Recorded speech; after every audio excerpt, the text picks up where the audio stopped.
Welcome to another episode of Soft Signal. My name is Varun, And my name is Aditya.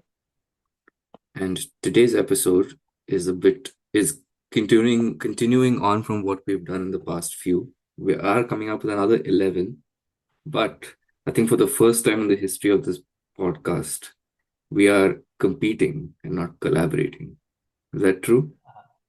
Yes, that is true. It is the first time. Yeah, we've Two had a different very levels. it's been a very friendly podcast so far.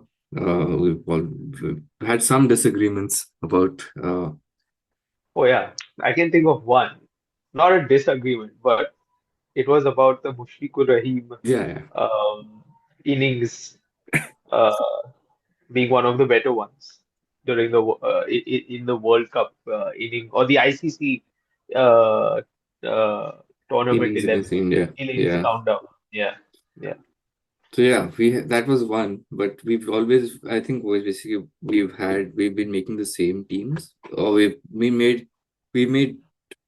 different teams, but with the same theme. So then we've had maybe just a few changes here and there.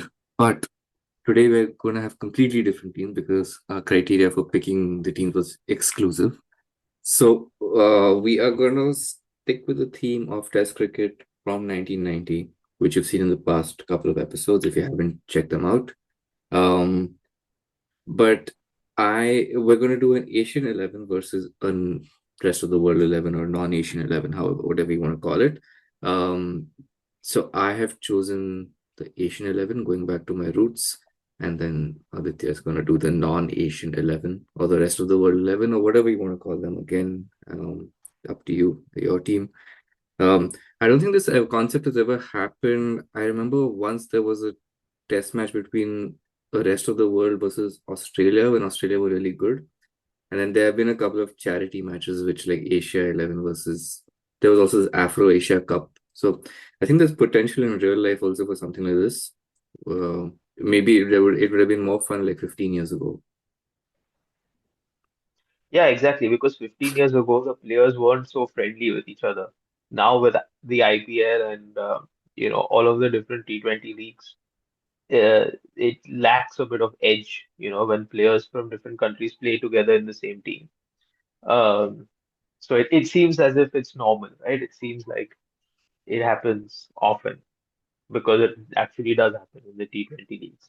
Yeah, and I think Pakistan and Sri Lanka were much better teams that time also, so it would have been a much stronger Asian 11, which you might see reflected in my 11 because, as always, there's a lot of nostalgia, and I think all of these things that uh, we try to put together. So yeah, I'll put together my Asian 11. You'll put together your rest of world 11. The only rule, there are a couple of rules. Of course, it's test matches performances after 1990. But there's also that for me, since Asia is like five countries technically, but pretty much three big countries, not more than four players from the same country. And then for you, it is since you have a wider selection, not more than three from a particular country. And we want the player to play in the position that they have played. Maybe not the most frequent position, but have had some representation in that position. So it can't be completely random, which was conditions for our previous one as well. Okay, so let's get started, and in the end, we'll put it together and see.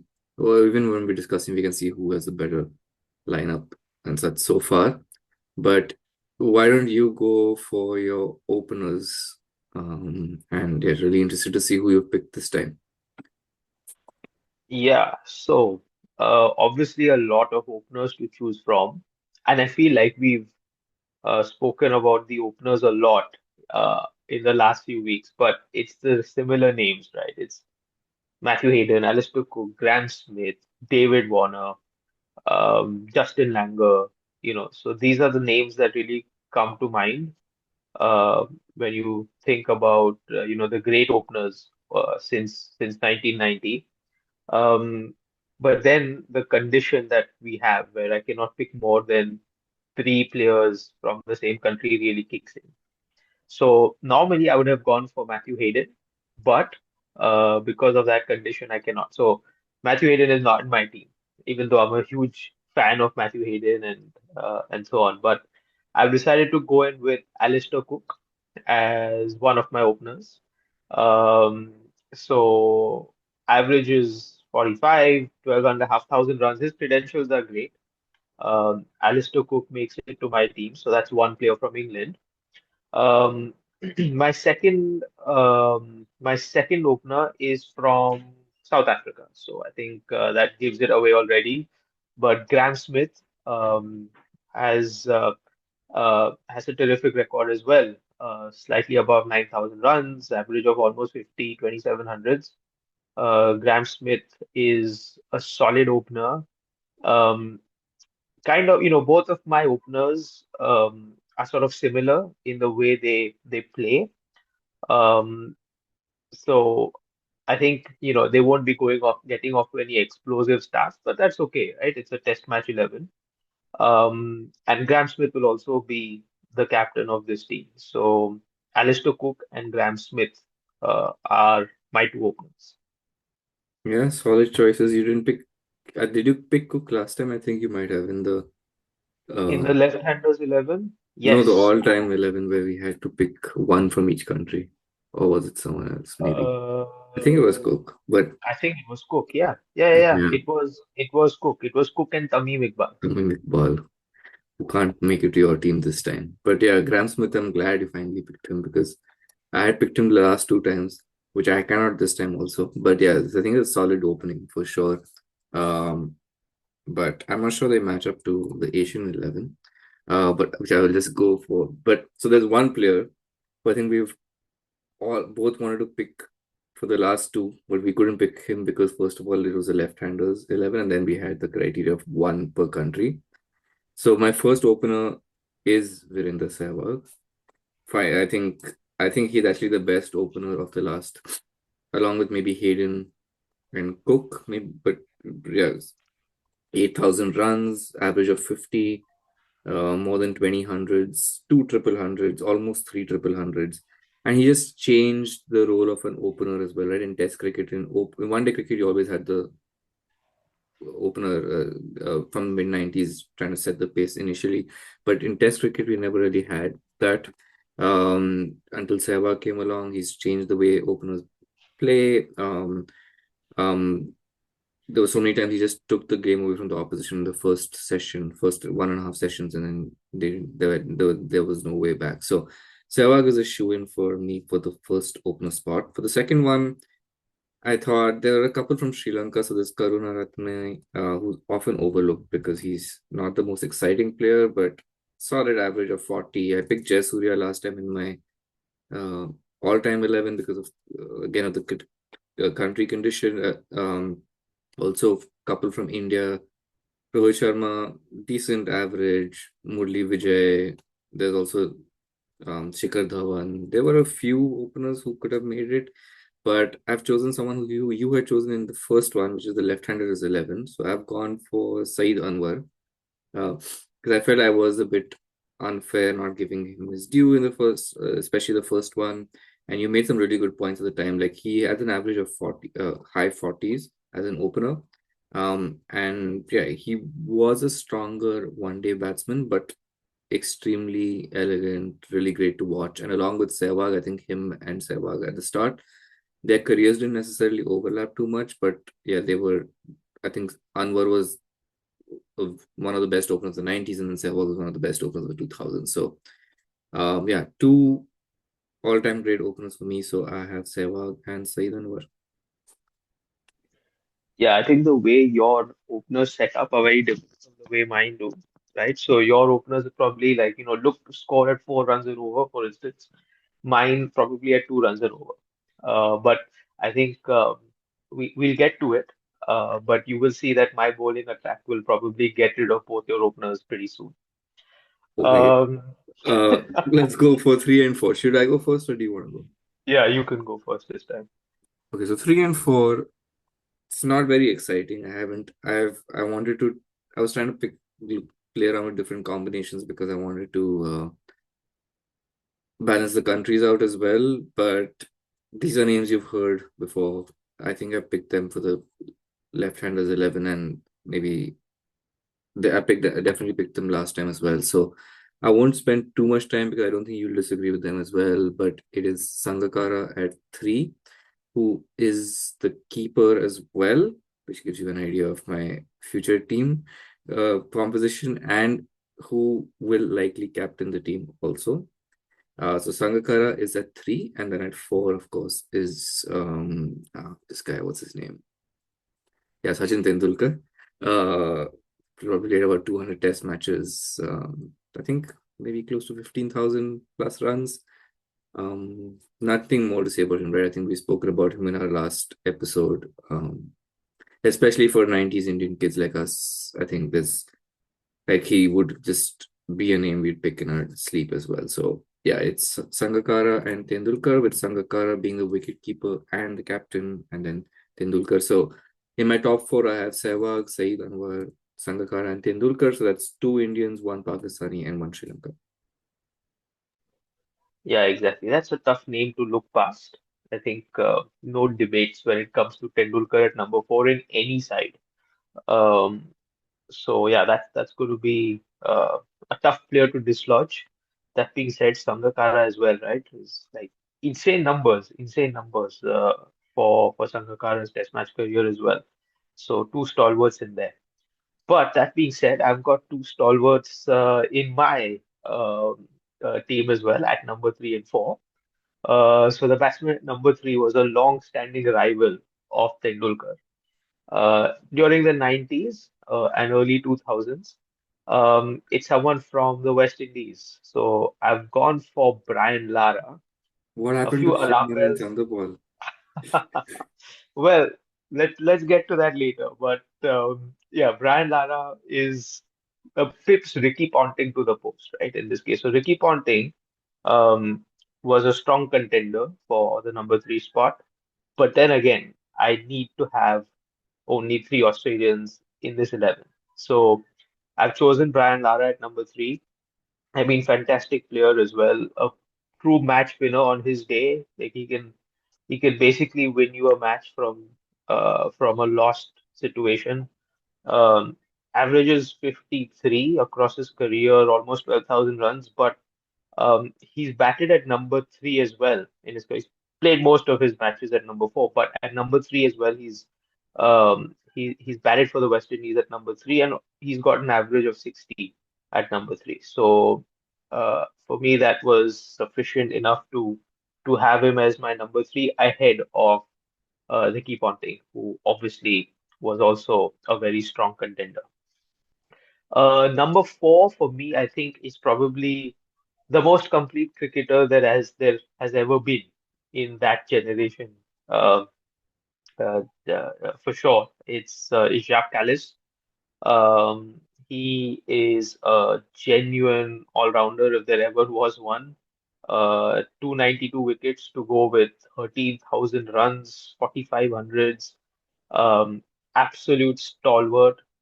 Jacques Kallis is exactly the rock that I need in this team at number 4. So yeah, so that's one player from West Indies and a second player from South Africa. So I had Smith earlier, now I've got Callis.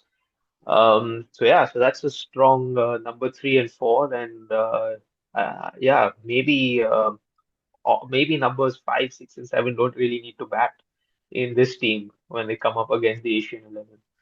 Unless you've seen the bowling first, we'll get to that. But yeah, really strong 3 and 4 for sure. I actually didn't realize that Lara, I just looked at it. Lara scored his 400 not out when he was batting at 3. So that's all the justification you need to have him at 3.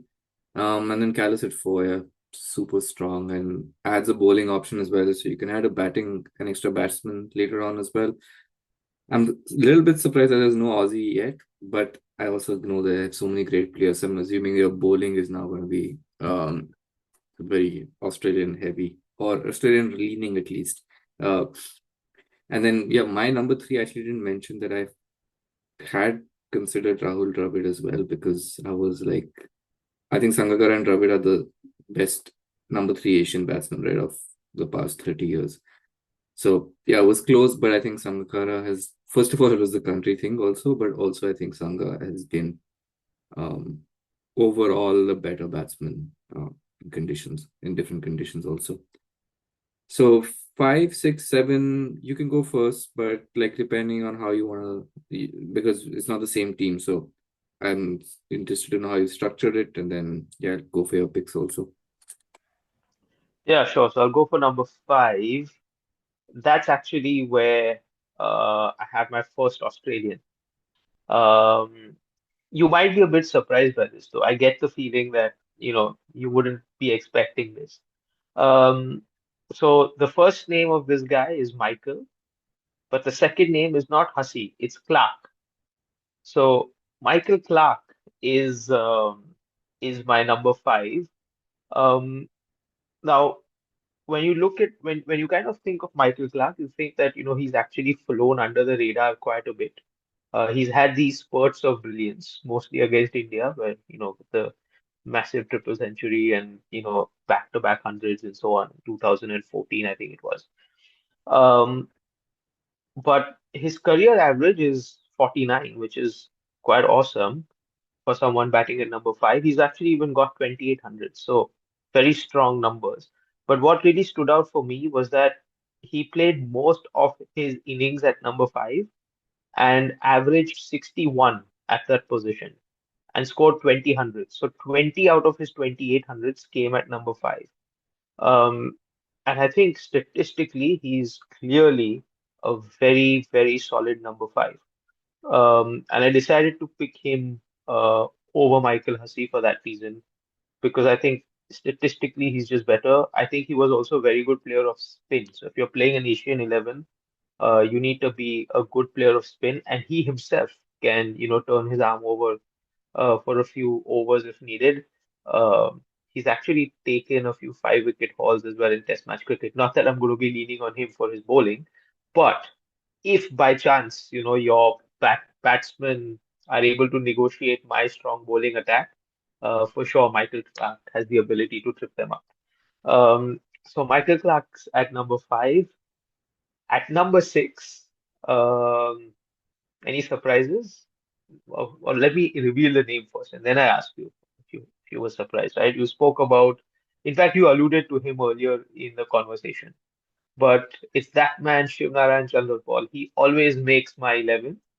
So even with Brian Lara in there, Shivnarayan Chanderpaul is also making it to this 11 in the middle order at number six.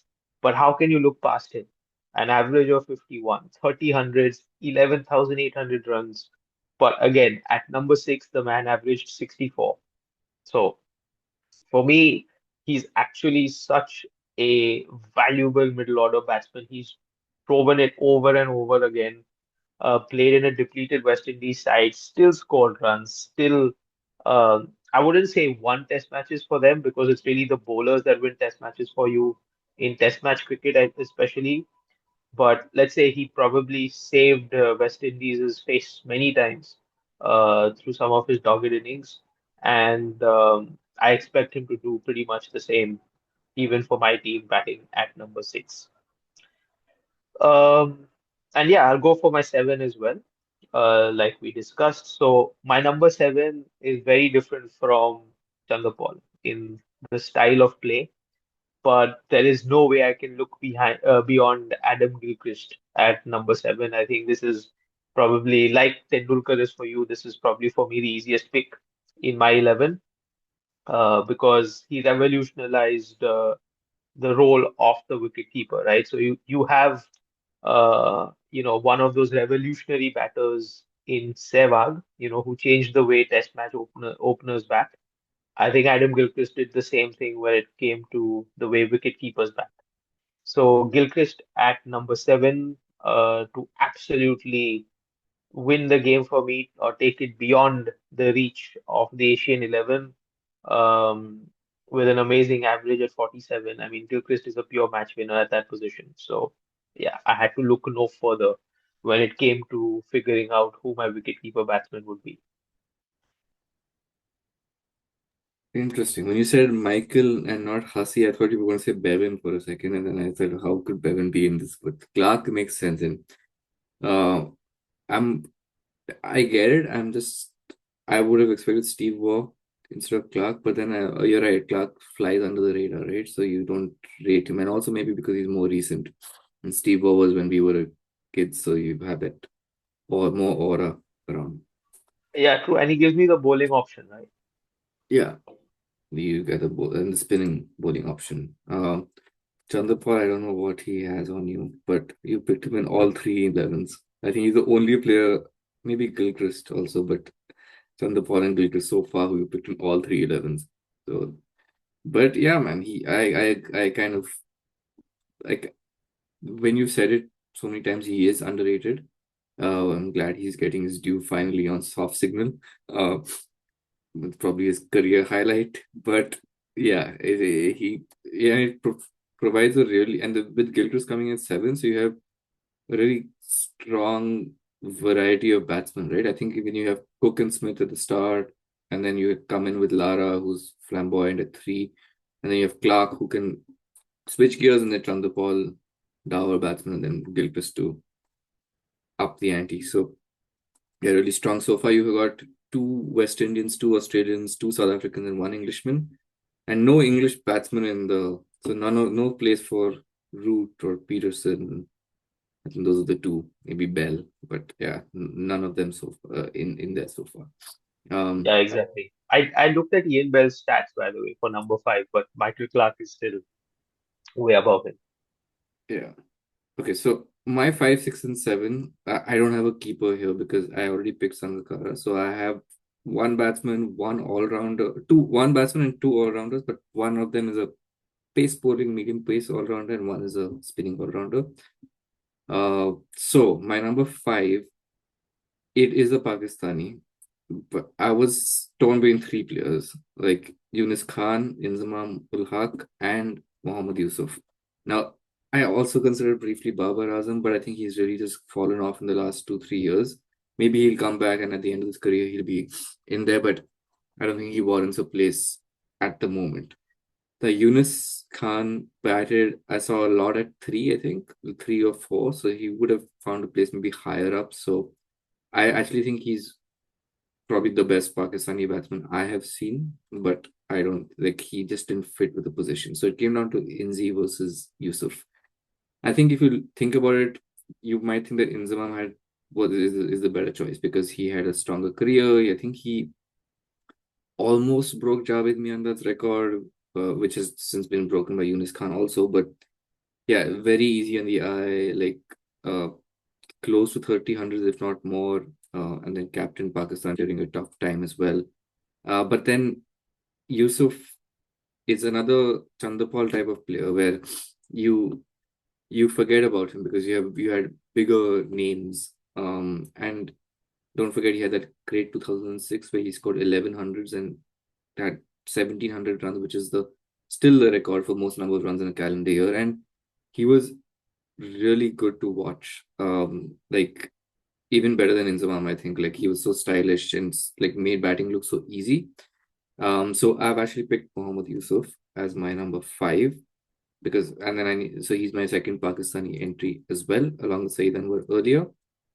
Um, my number six is my pace bowling or medium pace bowling all rounder. Now, again, this 11 could be called an underrated 11 as well. Because I think this person is extremely talented and he's also held the Sri Lankan team together after the retirement of Sangakkara and Jayawardene, where they really had no one. But he was a captain for a while, and he has a test average of 48 for bats. While batting, bowling is not as good as in tests; it's stronger in ODIs, but he can bowl as well. So my number six, if you've probably guessed by now, is Angelo Matthews from Sri Lanka. Um, Gives me that another Sri Lanka entry as well, but also does I think he does deserve a place because at number six I was considering I did need a Sri Lankan. I was considering Arvinda, but then I saw Arvinda never batted at six actually. So doesn't fit. You have Dhananjay De Silva, I could have think Chandimal or even Hashan Tilakaratne, a name from the past. But I think overall, for his captaincy's leadership skill, batsmanship skills, and bowling skill, I think if he had played in the team of Sangakkara and Jayawardene more, he would have had even stronger stats. So my number six is Angelo Matthews. So for now, I have two players each from India, Pakistan, and Sri Lanka. Will it be a Bangladeshi at number 7? No, it won't. It's another Indian, and it's someone I've picked, I think, in both my 11 so far, but it is Ravindra Jadeja. Uh, for all the reasons we've said, gun fielder, first of all, but over 300 wickets, average in the low 20s as a bowler, and 3 Test centuries, average close to 30, if not more, as a batsman. So, one of the best all rounders in the past 10, 15 years. So, and I think he, of course, gives a strong spin bowling option as well. So, I have Jadeja at 7. So, my 5, 6, 7 are Yusuf, Matthews, and Jadeja. One each from each of the three countries. So now I have 3 Indian players already, and 2 Pakistanis and 2 Sri Lankans. But I'm getting within my top 7. I have 2 all-rounders who can contribute at anytime. Do not to forget Sehwag and Tendulkar bowling also, but even without discounting that, you also have Matthews and Jadeja who are legit all-rounders. So that's my 5, 6, 7. Yeah, that's an interesting one. I was I, I was wondering why you did pick DVS Lakshman, but of course you wanted to pick Jadeja over him. And I'm guessing you have some Indian representatives in the bowling lineup as well. But um, yeah, it's interesting because you also had the option of taking DVS Lakshman and choosing Shakib instead of Jadeja, and that would have been your single Bangladesh entry. But anyways, My bowling Jadeja lineup is is all Bangladesh. I didn't tell you that. exactly. Shahadat Hossain and Mohammad Rafiq. Yeah, so yeah, that's an interesting 11. Of course, Jadeja is just a gun all-rounder at number 7. And it's interesting you picked Angelo Matthews because you're right. There was a time just after Sangha and Jayawardena retired, he was captain and he used to actually bat at number 4 and he was scoring quite heavily. He was like a proper batsman. I guess in the recent past, his fitness has obviously let him down, and he's not turned into the kind of stalwart that he probably should have been, given the sort of number of runs he scored in the early part of his career. All right, so Yeah. So Lakshman, because yeah, you're right. It was a country thing, but I want one Indian bowler in the bowlers also. But also, like, I felt like we have enough strong batsmen. We have Sangakkara and Tendulkar and Yusuf, and then Lakshman and Sehwag and Anwar. So I wanted some bowling. So yeah. yeah, Yeah, let's move on to yeah, the Yusuf bowlers. Yusuf is a class act. I mean, he was a class act. Yeah. Such a good player to watch, especially. Indeed. Okay, so we have 4 bowlers. I don't know if you've gone for um what your combination is. I see you have no spinners right now unless you count Clark. So I'm assuming it's pace heavy. Spin. There's a spin representation. Um, but should I go first with just look like the pacers or Yeah, the yeah, you go ahead. Go um? ahead with your spinner, Okay, so I have and then we do the pacers three after that. pacers and 1 spinner because I already have Jadeja in there.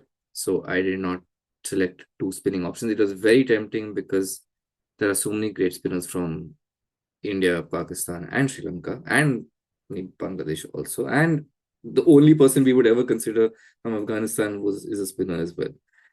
But I didn't pick Rashid. I didn't pick um,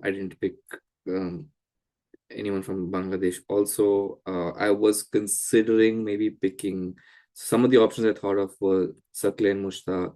I think he's underrated. He played for a short time, but his peak was strong. Also considered Ashwin, of course. I mean, it feels so bad to not pick Ashwin because with 500 wickets along with Jadeja, he would like be unbelievable. And then Kumble, Harbhajan are the names that came into mind. But I have picked the spinner who has the greatest number of wickets in Test match history. So Muralitharan is my spinner, and he will bat at 11 because I don't his batting wasn't anything to write home about. But he's my spinner. I think 800 wickets, the most in the game, which will probably never be beaten. Um, Along with Jadeja, those two are they'll be my main spinners, and I think depending wherever we play, I think he would be effective. Maybe not as much in Australia, but anywhere else in the world. So yeah, he's my 1 spinner, which brings my Sri Lankan quota up to three as well. So I have three Sri Lankans, three Indians, and two Pakistanis so far. Yeah, I mean, you can't really look past someone like Murli, right? I mean, what are they called? 67 5-wicket hauls. That's just amazing. I mean, people don't get half of that normally in a career, but Murli managed to get 67. Absolutely insane. Well, my spinner is obviously Murli's biggest rival of that time. Uh, just like you couldn't look past Murli, I could not look past Shane Warne. So if Murli took the highest number of wickets, then Shane Warne's taken the second highest number of wickets, 708 wickets to be precise. I think Shane Warne was just a magician with the ball. He could spin it away, spin it in. He had different variations. The flipper, the faster one, the front of the hand, back of the hand, and everything. I think Shane Warne also had this aura around him where people got, because of that aura, they kind of got more mesmerized by his spin bowling.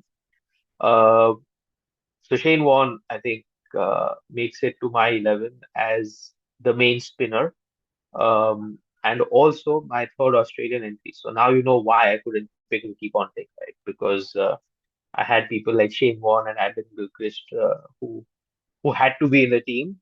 And then to make the combination work, Ricky Ponting had to sit on the bench and make way for Michael Clark. Um, yeah, so Shane Warne is my third spinner, and it will be, I'm sorry, my third Australian and my first frontline spinner. My only frontline spinner actually, because I've also gone in with three fast bowlers. But yeah, it'll be interesting to see a Warne and Tendulkar showdown yet again, right? I'm rooting for Warne this time, but only because I'm making a rest of the world 11. Otherwise, I always root for Tendulkar. Yeah. Uh, I mean, can't argue with that, right? He didn't get picked last time because of the one per country rule. I think neither of us picked him, but glad that he's finally getting picked. No arguments, no. So, uh, so you have three fast bowlers. I'm really interested to know who they would be because your Australian quota is over. You have one from West Indies, one from South Africa, two from England, and then you have all three from New Zealand if you want them available, and West Indies also, which who had some great fast bowlers. So I'm really interested to see how you shaped your three fast bowling attack.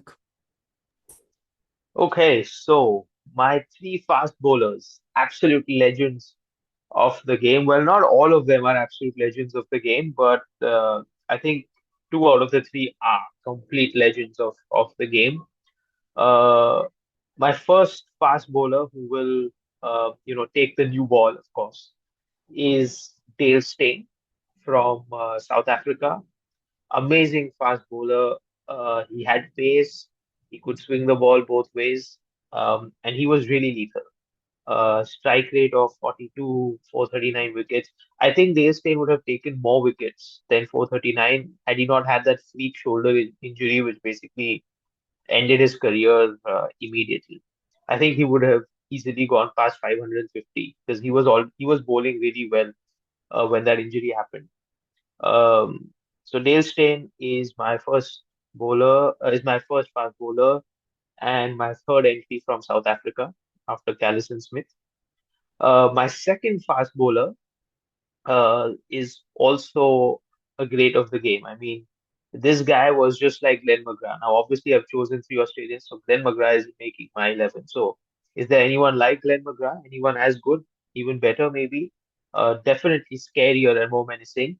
It's Curtly Ambrose from the West Indies. So, again, outstanding bowler. I think he was probably um, single-handedly responsible for West Indies winning test matches in the mid 90s in Australia, so just before the complete decline happened. Curtly Ambrose won a lot of test matches for the West Indies when they traveled to Australia and even other parts of the world for that matter. But and the proof is in the figures, right? The man's got an average of 20.99. That's like amazing. I mean, that's such a low average for a bowler. 405 wickets as well, and he was like menacing. Like batsmen do not mess with Curtly Ambrose because if they try to mess with him, he just gets you out, and that's it. So Curtly Ambrose is my second fast bowler and the third entry from the West Indies after Lara, Dakman, Chanderpaul, and Curtly Ambrose, of course. Um, and then my last fast bowler, and I chose this guy because I always like to have raw pace as well in my bowling attack. So he won't take the new ball because the new ball will be taken by Steyn and Ambrose. But I want my third fast bowler to come in and rattle opposition. I've not gone in with Brett Lee because I think Brett Lee uh, will basically not will exceed the will not let me match the rules or follow the rules. But I've gone in with someone just across the border. It's Shane Bond from New Zealand. So he's my only entry from New Zealand. But I think we spoke about Shane Bond last time as well. Again, he could have had a much longer career. I mean, he would have definitely had a much longer career if it wasn't for injuries. But the point is that even in that short span, he had such a good impact, and his strike rate of 38 basically proves that point. So Shane Bond coming in after Steyn and Ambrose have wreaked havoc on your top order and gotten rid of all of them. I think Shane Bond will just destroy Angelo Matthews and Ravindra Jadeja and all these guys and everyone else after that. But yeah, so Shane Bond is my final entry, batting at number 11. So that's okay. He's in there for his bowling. But yeah, Dale Steyn, Curtly Ambrose, Shane Bond, and if they don't get you, Shane Warne definitely will, right? Uh, Yeah, and with if Shane Carroll and Warne's had too Clark. much to drink the last night, Jacques Kallis will come in and do his thing as well. So yeah, you can't look past this bowling attack, can you? You can. We'll find out in a second. But no, it's really, jokes aside, really strong bowling attack. Shane Bond, I'm glad he got brought back this time as well because he should be in conversations for more. I know he played only 20 test matches, but like all three of your bowlers have an average in the low 20s. Um, Fearsome attack. Um, I'm surprised. Not surprised. You had a vacant spot for England, so I'm. Did you consider Anderson or Broad as well? So I considered Anderson, not so much Broad, but I considered Anderson. But the thing is, Anderson is a new ball bowler. Uh, and then I couldn't have had Steyn, Ambrose, and Anderson in the same team because who would have been the third fast bowler, after the new ball is done? Plus, Anderson's record is great. By all means, it's great, but it's predominantly in swinging English conditions where he was clearly the best in those conditions. Like, there is no competition, no questions about that. But I think overall, Steyn and Ambrose are better new ball bowlers than him just because they've done it in several conditions. Um, and then, yeah, then Shane Bond can come in after that and rattle opposition with his raw pace. Yeah, no, makes sense. So cool. That's quite the 11. We'll go over it at the end as well again. But so my three fast bowlers. So I have one spot from Sri Lanka, one spot from India, two spots from Pakistan left. I considered initially thought of going with another spinner, and I was gonna put in Herat as the or Ashwin, but neither of them are there because I have three quicks. So I will say who I've picked from India, and there's one fast bowler from India. I think it's pretty, you know who it is, but also the only representative I think from modern players, which just shows his impact because we tend to ignore them. But it is Jasprit Bumrah, the greatest Indian fast bowler ever, uh, potential to be the greatest Asian fast bowler ever, and maybe even the best fast bowler ever.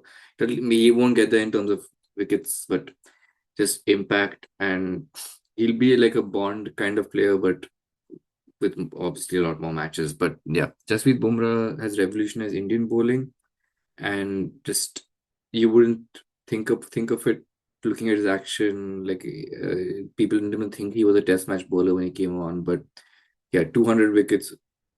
He's just single-handedly carrying the Indian attack now. We just saw it in the last Australia Test series as well.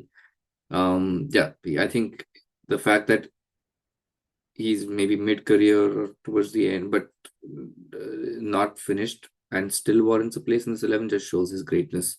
So yeah, Jasprit Bumrah is in there. He can bat at 9, he can bat at 10. He's also got the most number of runs in an over in Test cricket. So he no mug with the bat, but yeah, he's my fourth Indian representation, which means for my other two fast bowlers, I have one Sri Lankan and two Pakistani spots left. It is not a Sri Lankan because there are no great Sri Lankan fast bowlers that I can think of other than Malinga. Malinga didn't have that much impact in tests. So it is two Pakistanis. One of them we've picked in the last 211. So we'll just say it is Wasim Akram. At number 8, contender for captain as well if something happens to Sangakkara. But yeah, more than 400 wickets, handy, very handy with the bat. And great with a new ball, with the old ball, uh, introduce the art of reverse swing. I think he would be a menace to your batsman at the start of the day and then toward with the old ball at the end of the day as well. So Wasim Akram comes in at 8. Now, for my second Pakistani fast bowler, I had two options in mind. It was between Waqar Yunus and Shoaib Akhtar. I also thought maybe again, this person is very young in his career. So if we do this in 5 years, maybe Shaheen Shah Afridi could be in the conversation, but he's kind of dropped off anyway. So it is between Waqar and Shoaib. Uh, I think for sheer impact, Shoaib Akhtar, because of at least who I've seen. So I think I didn't see Waqar at his peak because his real peak was between in the early 90s up to the 96 World Cup when that incident happened with Jadeja. But Shoaib, we saw more of, like we saw his 99 Kolkata test versus Rahul and Dravid and Sachin. And he's kind of a Brett Lee kind of bowler, right? We had that battle for pace and 100. I think he even breached the 100 miles per hour barrier. But for the combination with Wasim and the fact that I think he's more consistent bowler, he has more than close to 400 wickets himself at the average of 20, 22. I have picked Waqar. So it is the two W's who we didn't see at their peak, but we've seen enough videos, we've seen enough, read enough about them. I think together and with Bumrah and then with Muralitharan and Jadeja, who's one of the greatest spinners of the modern times. Yeah, that is a fearsome attack if you ever saw one. So complementing your attack as well. But I think both attacks are fearsome, but yeah, the two W's also know how to play together. So maybe that's count for something. But I have so my three fast bowlers are Wasim, Waqar, and Bumrah. Yeah, that's going to be a tough challenge for the likes of Alistair Cook and Graham Smith. Um, I mean, yeah, I mean Wasim Akram, and I don't know who's going to take the new ball there, whether it will be Bumrah or I Waqar or think Bumrah I don't know, and just Waqar too. yeah. I think I think it's just going to be a bit of a nightmare to face Akram and Bumrah, and then if they get through that, then there's Walker.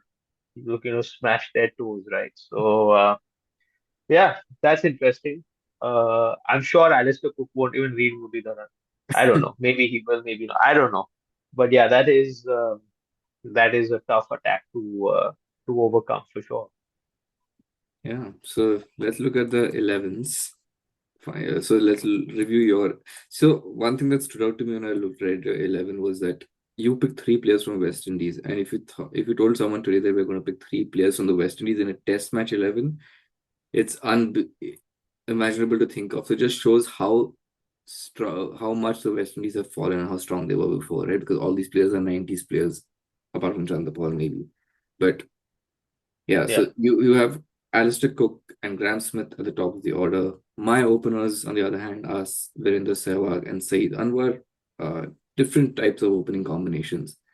Then at number 3 and 4, I have Kumar Sangakkara, who's going to keep with, and then Tendulkar, probably the best batsman of all time. Uh, Close competition to him, you have Lara at 3 and Callis at 4. Callis gives you a really strong bowling option as well, so cannot discount that at all. And then at 5, we both have similar players, I think. both underrated, but really good to watch. So I have Yusuf and you have Clark. At 6 and 7, this is where our teams change a bit. You have Chandapal.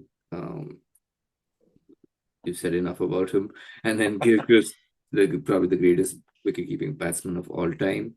And then I have two all-rounders in Angelo Matthews and Jadeja. I would say that this is where your team's at this part. I would say your team is a bit stronger with 6 and 7. And then we come to the bowlers. So my spinner is Muralidhar and yours is Vaughan. I think that we've had multiple Wow. debates. You can't say who's better, but both insane. And then your bowlers, fast bowlers, Stain, Ambrose, and Bond, and mine are Wasim, Wakar, and Umrah. So yeah, again, really matched 11s. Bowling attacks, I think, also. Yeah. But yeah, you ended up picking up three from West Indies, three from South Africa, three from Australia, and just one from England, just one from New Zealand. So yeah, I see it now, but if you had told me at the start that there would be three from West Indies, I would have been surprised. Yeah, that's right. And I think you're spot on, right? It just goes to show how much the West Indies team deteriorated. I think one other thing that stood out to me was that a lot of your 11, a lot of the Asian 11 had more recent representation. Like Sehwag's not retired that long ago, for instance. Um, I mean, Tendulkar retired only 12 years back. Bumrah is still playing. Um, Whereas a lot of my players have retired a bit longer. And it just goes to show how the shift of world cricket has happened as well, right? I think we would all agree that throughout the 90s, for instance, it was the non-Asian teams that were stronger. Probably Pakistan competed a bit with them. But since 2000, I think the Asian teams are or India is particularly, is much stronger than uh, every other non-Asian team, and obviously stronger than the Asian team. So I think the fact that you have so many Indians there, I mean, recent Indians, Jadeja still playing, Bumrah still playing, Sehwag, Tendulkar retiring at around the same time, but not that long ago. It's just been 12 years or so. Goes to show that, the 2000s and onwards have been dominated a lot by Indians, and that's why you have them. Whereas my team, uh, obviously players played in the 2000s, but um, a lot of them were stalwarts in the 90s. Like people like Lara, again, probably played his best cricket in the 90s. Same with Ambrose. I would say even Shane Warne, right? Apart from that Ashes series in 2005, I think he still played or got most of his wickets in the late 90s. Um, and yeah, Graham Smith, probably not Graham Smith, but people like Jacques Callis as well, strong contributors in the 90s and early parts of 2000s. Yeah, but the shift has definitely happened, right? India today is such a powerful cricket nation. The others have kind of plateaued. West Indies has gone the other way. Sri Lanka and Pakistan as well, unfortunately, have gone the other way. So, Yeah, yeah, you're right. Like you have, I think, no current players in your 11, and my 11 yeah, has Matthews, Jadeja, Bumrah, and then uh, Sangakkara also who retired not so long ago, like 7, 8 years ago. So yeah, but yeah, the players from Pakistan and Sri Lanka are older players, and the players from India are more recent players here. Yeah, India has just, and if there wasn't a country restriction, I could have probably picked six Indians in this 11. exactly. So yeah, super interesting. I think this is fun. We should put it in some kind of simulator and see who might win. Maybe put it on ChatGPT. Have a five-test series. Now we can see the results. Um, But I hope everyone enjoyed watching. As always, these are a lot of fun for us. I hope you have some fun watching as well, and would love to see your 11s if you have some. If you'd like to put them together, agree, disagree, thoughts on our 11, and also put together your own 11. Would be fun to see. So, thanks so much for watching again, and we will see you next time.